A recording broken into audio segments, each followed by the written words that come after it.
Bonsoir à tous. Il est très tardif là, je crois qu'il est 23h30.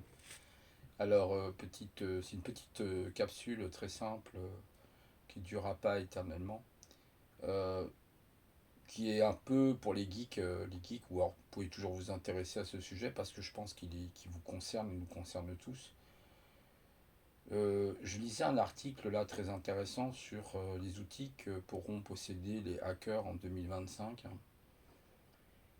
Et ce que j'ai toujours redouté arrive, malheureusement, arrive de plus en plus. L'intelligence artificielle utilisée dans le domaine du piratage et du hacking.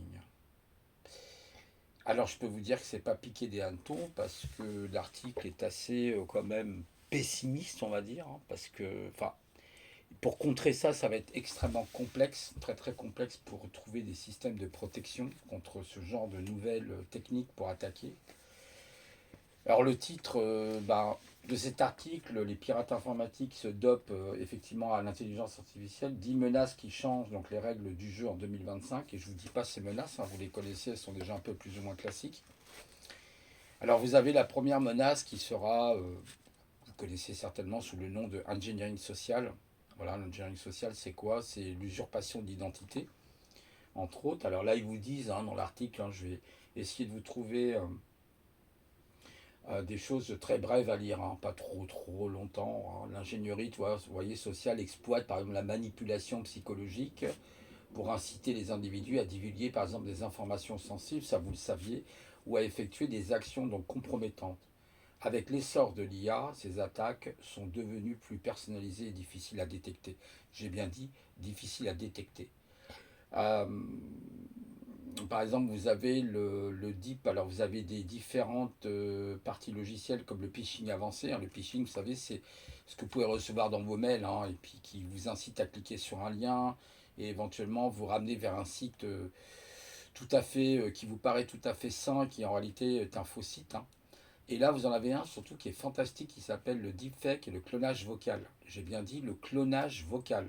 Alors l'exemple, c'est l'IA par exemple est utilisée pour générer, voyez, des vidéos, des enregistrements audio falsifiés, imitant les individus de confiance. Ces deepfakes peuvent être effectivement employés pour manipuler des victimes lors d'escroqueries financières ou de campagnes de désinformation. Par exemple, des deepfakes ont été utilisés pour usurper l'identité de PDG lors de demandes de transfert de fonds frauduleuses. Voyez. Donc maintenant c'est fini. Ces IA rentrent de plus en plus sur le marché. Vous imaginez bien que les pirates, les hackers vont profiter de ces outils pour, euh, pour commettre des délits sur Internet. Vous avez aussi très connu qu'on appelle le DDoS. Hein, c'est une attaque qui permet, si vous voulez, de saturer un service. Donc on va envoyer des requêtes par millions et on finit par faire tomber le service, ce qui fait que vous ne pouvez plus accéder à la page que vous demandez, au service que vous demandez. Ça s'appelle le distributed en anglais denial of service. Donc pourquoi l'IA est puissante? Parce qu'elle va permettre de mieux détourner les systèmes IDS. Hein. Les systèmes IDS, c'est ce qu'on appelle les systèmes d'intrusion et de défense système. Donc les IDS vont être beaucoup plus détournés et ça va être compliqué parce qu'ils vont utiliser par exemple des routes réseau beaucoup plus optimisées grâce à l'IA. Donc ça va être utilisé, c'est utilisé même voilà, dans les différentes attaques que commettent ces pirates. Mais ça s'arrête pas là, ça s'arrête pas là. Et vous avez vu les affaires qu'il y a eu, notamment avec Free, etc. Voilà, donc là je vous lis hein, très vite, hein, très brièvement. Attendez une petite seconde, hop, je vais remettre ça là. L'intrusion, bon là on vous explique ce que c'est que l'intrusion, je ne vais pas vous lire tout l'article, hein. Les attaques par ransomware, bah oui, les ransomware seront de plus en plus perfectionnés.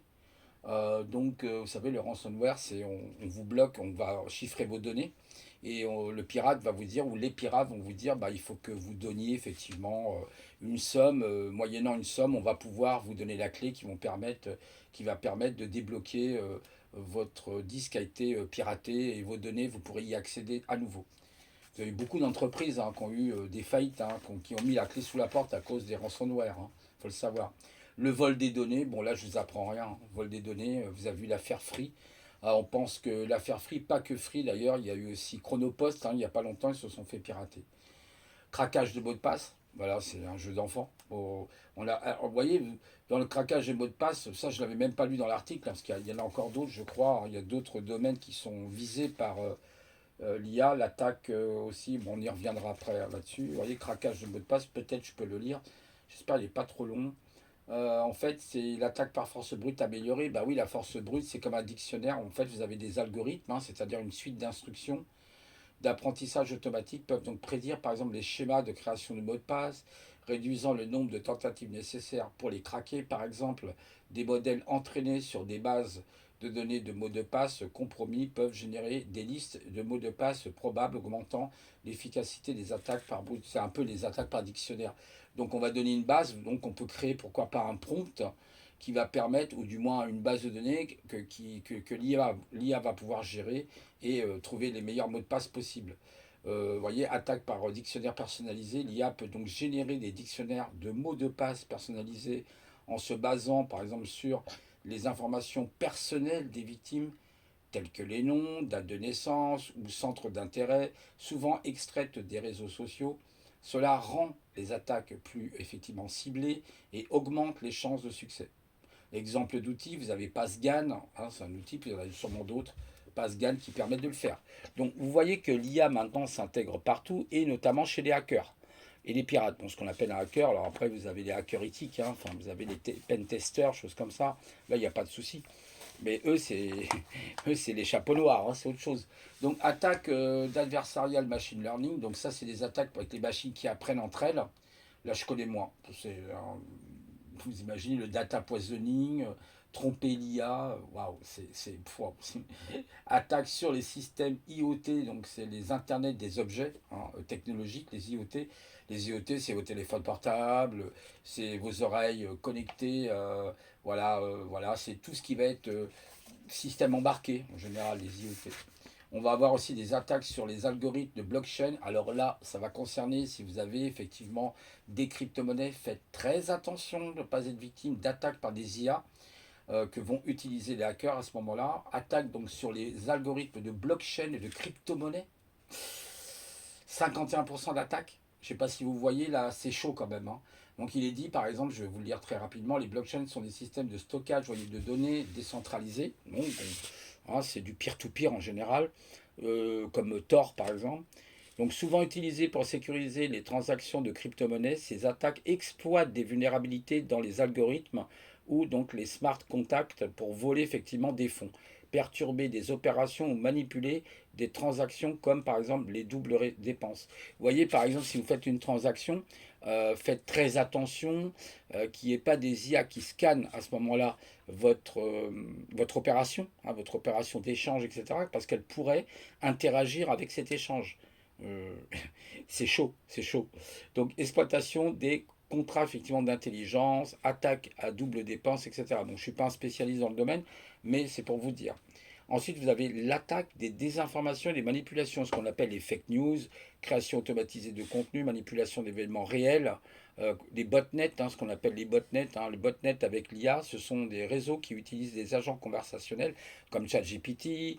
Vous avez les Français qui ont mis en place Mistral, que j'ai utilisé, qui est pas trop mal, pour interagir avec des humains sur les réseaux sociaux de manière crédible, augmentant leur efficacité. Vous avez le test de Turing pour savoir si c'est un humain qui est derrière une machine ou une machine elle-même. Donc voilà, donc je ne sais pas s'il y a autre chose d'autre. Non, voilà, on a fini l'article. C'est simplement pour dire, oui, eh ben, cette IA maintenant est entre les mains de tous ces hackers. Et, et là, il y a des risques énormes. Il y a des risques énormes où vous vous retrouvez, vous croyez être sur un site fiable, et en fait, oui, vous êtes sur un site fiable, mais non, il a été piraté par une IA, parce qu'elle est capable de générer des pages Internet qui sont parfaites, des images qui sont parfaites. Il y a même maintenant des gens qui se font avoir avec les images de l'IA, tellement elles approchent la perfection. Elles ont encore des petits défauts au niveau des doigts, quelquefois, hein, dans les images. Ça arrive, mais de moins en moins. Maintenant, elles sont de plus en plus réalistes. Même on fait même carrément des vidéos, des films. Hein. Il y a même des IA qui font des films aujourd'hui. Donc maintenant, c'est terminé. On a fini de jouer. Et ça, il fallait que ça tombe. Le coup près allait tomber un jour ou l'autre. Et c'est pour ça que je vous ai dit, moi j'en parlais avec une grande inquiétude, que des dispositions, des garde-fous n'ont pas été mis en place pour moi. Et aujourd'hui, bah, il y a un énorme risque de dérapage. On l'a vu avec les données de Free, on le voit avec, excusez-moi une petite seconde, on le voit avec Chronopost, avec Orange, on l'a vu avec beaucoup de... Donc maintenant, il ne reste plus que les banques, hein. Voilà, les banques, attention, parce qu'il y a beaucoup de manipulation maintenant aussi au niveau bancaire. Donc il faut faire très, très, très attention. Mais comment faire? Parce que comme on est dans un monde interconnecté, bah, c'est très complexe. Voilà. C'était simplement pour vous avertir de ça. Donc oui, c'est une vidéo un petit peu différente de celle que j'ai faite avant. Et je me suis, alors pour rectifier le podcast que j'avais fait avant là sur la faillite de la France, je me suis trompé, hein. Comme un idiot, j'ai dit 1769, alors c'était 1789 la Révolution, 1793, hein, je me suis trompé. Alors voilà, c'était le sujet que je voulais vous parler aujourd'hui. Ça m'a fait plaisir de vous parler. Je ne suis pas un spécialiste, je vais pas rentrer dans le phénomène Kruger. Je ne sais pas si vous connaissez le phénomène Kruger. Alors ça, c'est intéressant. C'est un domaine que je connaissais pas du tout. L'effet Kruger, c'est les gens qui croient tout savoir et qui sont experts en tout et experts en rien. Donc moi, j'essaye pas, vous voyez, de me montrer expert. Simplement, je vous relis un article que j'ai trouvé intéressant et que j'ai trouvé intéressant à partager avec vous pour simplement vous dire voilà que cet article-là, ce qu'il dit, hein, je vous l'ai même lu, hein, je vous ai même lu des passages, je n'ai pas tout lu parce que on va y passer beaucoup de temps, que maintenant, oui, les pirates informatiques se dopent effectivement à l'intelligence artificielle. Et ça, c'est une vraie problématique qu'il va falloir sérieusement se pencher parce que ça va avoir des répercussions dans les années à venir. Et même dans les mois, peut-être que je dirais beaucoup plus court, dans les mois à venir, parce que bah déjà nous sommes en guerre actuellement, hein. Il y en a un qui nous a dit nous sommes en guerre. Oui, que la guerre aujourd'hui, elle est hybride, elle n'est pas que sur le terrain militaire, elle est au niveau des réseaux. C'est pour ça que nous subissons beaucoup d'attaques. Mais malheureusement maintenant, bah, on utilise de plus en plus des intelligences artificielles, comme il y en a une qui s'appelle Fraud GPT, je crois, un truc comme ça. Pas le nom, il est hallucinant. J'essaierai de voir. Attendez, je vais essayer de retrouver le nom. Ça m'avait fait trop rire. Ah, voilà, fraude GPT par exemple, et vous avez Warm, vous voyez, Warm GPT, vous savez, Warm qui veut dire le vert, GPT, voilà, l'agent conversationnel très connu, et vous en avez même un qui s'appelle, je crois, KO GPT, voilà, donc bon courage à tout le monde, parce que ces agents donc conversationnels, tous ces trucs-là, peuvent nous amener, et notamment la voix, vous avez vu que la voix, on peut dupliquer des voix, euh, c'est très, très, très, très, très préoccupant. Tout ça est très préoccupant. Malheureusement, en amont, on n'a pas eu une politique de prévention, une politique qui met des garde-fous. Attention d'intégrer l'IA dans le réseau Internet. Je pense que ce n'est pas une bonne idée, hein, ce n'est pas une bonne idée. L'IA, quand il faut plutôt la tester, il faut la tester dans un système de bac à sable pour l'isoler, qu'elle soit dans des conteneurs, pour éviter qu'elle aille se balader et faire des conneries. Voilà, donc comme ça s'est produit par exemple en 2014-2016, je crois que c'est 2014, je ne sais pas si vous vous rappelez de ce passage, où vous avez eu Google Brain qui était une intelligence artificielle qui était connectée à une autre intelligence artificielle et qui commençait à communiquer entre elles, ce qu'on appelle un petit peu le machine learning. Elles apprenaient entre elles, les deux machines, et vous aviez une troisième machine qui était au milieu, ce qu'on appelle l'attaque middleware en anglais, l'attaque du man in the way, ça veut dire l'attaque du milieu. Elle écoutait donc les deux IA, cette IA, la troisième IA écoutait les deux IA pour pouvoir parer éventuellement leur communication et essayer de choper ce qu'elle disait. Et il paraît qu'ils ont arrêté l'expérience parce qu'ils se sont aperçus que ces IA commençaient à devenir autonomes. Elle s'était fabriquée une nouvelle un crypto-langage que nous-mêmes on ne peut pas comprendre. Et ouais, c'est chaud, c'est super chaud. Voilà, je vais vous laisser et ravi de vous avoir communiqué ces petites informations. Vous souhaitant un bon week-end à tous et vous disant ciao et à une prochaine fois. Au revoir.